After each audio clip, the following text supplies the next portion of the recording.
સામે વધતા હિંસાના માહોલ વચ્ચે જોની મોરે ભારત અને બાંગ્લાદેશના મજબૂત સંબંધો માટે આહ્વાન કર્યું. પૂર્વ US commissioner on international religious freedom અને પ્રમુખ ટ્રમ્પના પૂર્વ આધ્યાત્મિક સલાહકાર જોની મોરે બાંગ્લાદેશમાં વધતા હિંસાના માહોલ વચ્ચે ભારત અને બાંગ્લાદેશ વચ્ચે મજબૂત સંબંધો માટે આહ્વાન કર્યું છે. મોરે આ ક્ષેત્રમાં ભારતના મહત્વ અને તેના પાડોશી સાથે નજીકના સહકારની જરૂરિયાત પર ભાર મૂક્યો હતો, જેથી સ્થિરતા અને સમૃદ્ધિ સુનિશ્ચિત થાય. મોરે ભારત અને બાંગ્લાદેશ વચ્ચે વધતા વૈમનસ્યને હાઇલાઇટ કર્યું અને જણાવ્યું કે રાજકીય મતભેદો સ્વાભાવિક છે, પરંતુ નજીકના સંબંધોના સંભવિત લાભોને અવરોધવા જોઈએ નહીં. તેમણે ચેતવણી આપી કે વર્તમાન સંકટ જો યોગ્ય રીતે હલ કરવામાં નહીં આવે તો તે તણાવને વધારી શકે છે અને બાંગ્લાદેશના લોકો માટે ભારત સાથે જોડાયેલા રહેવાના ફાયદાઓથી વંચિત કરી શકે છે, જે દેશ તેની આર્થિક, ટેકનોલોજીકલ અને રાજકીય શક્તિ માટે જાણીતું છે. ભારત આ ક્ષેત્રમાં સૌથી મોટું અને મહત્વપૂર્ણ દેશ છે તેમ મોરેએ જણાવ્યું. બાંગ્લાદેશ અને ભારત વચ્ચે વધતા વૈમનસ્યને બદલે તે સંપૂર્ણપણે વિપરીત હોવું જોઈએ. તેઓ રાજકીય મતભેદો રાખી શકે છે, તે ઠીક છે.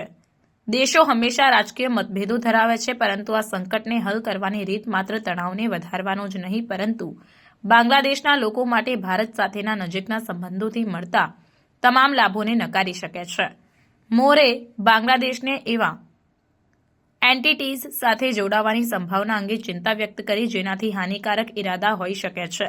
તેમણે બાંગ્લાદેશને શક્તિશાળી પાડોશી ભારતના સમર્થન અને લાભોને ઉપયોગમાં લેતા માર્ગ પસંદ કરવાની જરૂરિયાત પર ભાર મૂક્યો.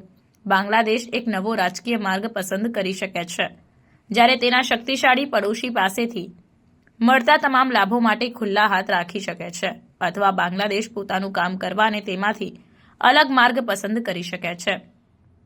પછી બાંગ્લાદેશ સાથે કોણ જોડાશે? મારી ચિંતા એ છે કે બાંગ્લાદેશને તેની જરૂરિયાતના સમયે મદદ કરવા તૈયાર છે, તેમાંથી કેટલાકના મનમાં હાનિકારક ઉદ્દેશો છે, તેમ જણાવ્યું હતું. પૂર્વ કમિશનરે બાંગ્લાદેશને આતંકવાદીઓ અથવા અન્ય ઉગ્રવાદી જૂથોના પ્રભાવ હેઠળ આવવાની સંભાવના સામે પણ ચેતવણી આપી, જે માત્ર દેશ માટે જ નહીં પરંતુ સમગ્ર ક્ષેત્ર અને વિશ્વ માટે પણ ખતરો છે. અમે શું ન કરી શકીએ? અમે એક દેશને આતંકવાદીઓ અથવા કોમ્યુનિસ્ટો અથવા અન્ય હિતોથી કબજે કરી શકતા નથી, જે માત્ર બાંગ્લાદેશના લોકો માટે જ નહીં, દક્ષિણ પૂર્વ એશિયા માટે પણ ખતરો છે. મોરેની ટિપ્પણીઓ એવા સમયે આવી છે જ્યારે બાંગ્લાદેશમાં મહત્વપૂર્ણ અશાંતિનો અનુભવ થઈ રહ્યો છે, ખાસ કરીને હિન્દુઓ સામેના અનેક હુમલાઓ સાથે. હિન્દુ પૂજારી ચિન્મય કૃષ્ણદાસની ધરપકડ અને ત્યારબાદની હિંસાએ આંતરરાષ્ટ્રીય નિંદા આકર્ષી છે અને બાંગ્લાદેશમાં માઇનોરિટીઝના અધિકારોની અસરકારક શાસન અને સુરક્ષાની તાત્કાલિક જરૂરિયાતને હાઇલાઇટ કરી છે. Let's talk about, the political leadership across the world.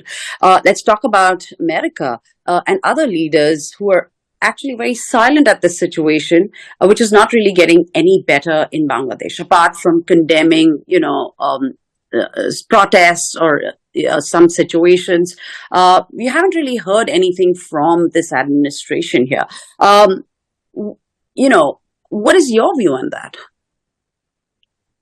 I mean, the future, in many ways, of our world is in this area of the world, and I think it's very obvious to those listening to this conversation that there's a competition happening in our world between huge competing powers, and if you care about whether the ideology that powers the Communist Party of China or the ideology which powers the democratic values of countries like India prevail in the future, then you have to pay attention to every single issue happening in these important and frankly, very populated countries in that part of the globe. And frankly, I am astonished that the current administration isn't paying more attention to Bangladesh, hasn't been paying more attention to Bangladesh.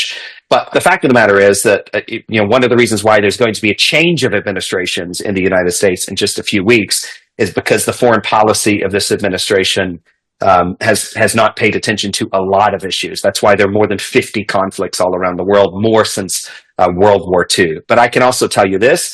Donald Trump is coming to town in Washington, D.C., and he's coming to town with an incredible team of of advocates for American values, that aren't afraid of American power, and that view countries like India, frankly, as indispensable allies in shaping the future of the world.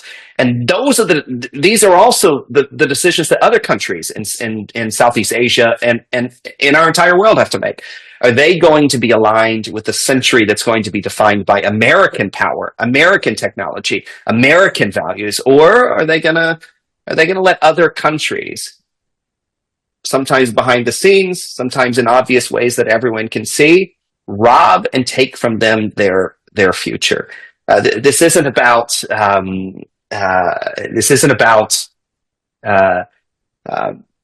America wanting to take over the world.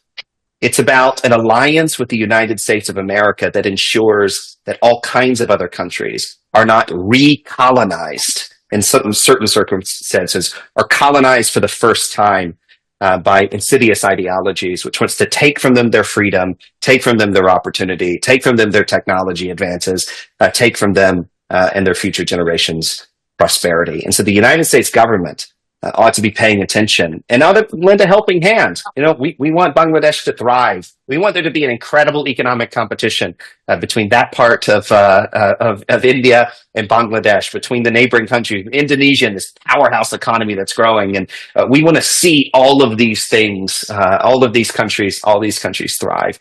And the best thing the United States can do is invest more time and energy in that part of the world. And we're doing it. And I can assure you, 4 years of the Trump administration, the first time around, not only was great for world peace and world prosperity, no wars.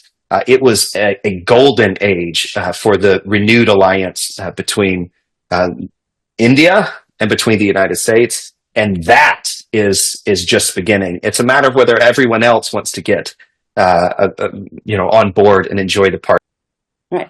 Now, India is one country that's voiced, the issues, especially what's going on with the Hindus in Bangladesh. What role do you see India playing in this situation? And how do you foresee what's happening in terms of India's role in this whole thing? Look, I mean, India is the largest and most important country in the region, and rather than this enmity that seems to be growing between Bangladesh and India, it should actually be the exact opposite. They can have political disagreements. That's fine. Countries have political disagreements all the time. But the way this crisis is being handled is at risk of, not only exacerbating those tensions, but denying from the Bangladeshi people all the benefits that can come for being in a close relationship with an economic, technological, and political powerhouse that is the Republic of India. And so India, of course, as a Hindu majority country, ought to be speaking out for this persecuted individual. But that can obscure the much bigger geopolitical parts of this, which is Bangladesh is a country that needs help. And India is a country that has the incredible economic ability and other components of Indian society. It could be very, very helpful to Bangladesh. But you have to talk to one another. You have to cooperate on one another. And this actually ought to be an issue that ought to bring them together. It ought to be very, very simple. They ought to be able to solve this problem together. Instead, the exact opposite is happening. Bangladesh can chart a new political path while having open hands to everything it can benefit from its powerhouse neighbor. Or Bangladesh can decide to do its own thing and chart a path separate from that. And then who will be aligned with Bangladesh? My concern is that those willing to help Bangladesh in its time of need, some of those have nefarious purposes in mind. And what we cannot have a country overtaken by terrorists or communists or other interests, which would be a threat not only to the Bangladeshi people, to Southeast Asia,